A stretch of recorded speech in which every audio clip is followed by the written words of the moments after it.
మామిడి పళ్ళ సీజన్ అనేది వచ్చింది కదా. మనం మామిడి పళ్ళు అనేవి చాలా కొనుక్కొని ఉంచుకుంటాము. తియ్యటి పళ్ళు అయితే అన్నీ ఒకే రోజు తినేలేం కదా.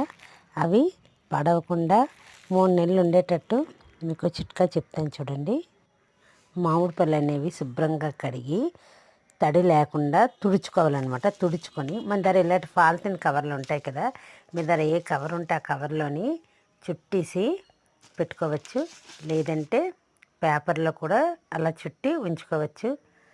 ఇంకొక పద్ధతి కూడా చెప్తాను. ఇలా ముక్కల్లా కోసి వీటిని కూడా మనం డీప్ ఫ్రిడ్జ్లో పెట్టుకోవచ్చు. లేదనుకుంటే ఇలాంటి ప్లాస్టిక్ డబ్బాలో వేసి కూడా మనం ఇవన్నీ ఇప్పుడు నేను చెప్పినవన్నీ డీప్ ఫ్రిడ్జ్లో పెట్టుకుంటే 3 నెలల దాకా మామిడి పళ్ళు అనేవి పాడవవు. మనకి ఎప్పుడు కావాలంటే అప్పుడు తీసుకొని తినచ్చు.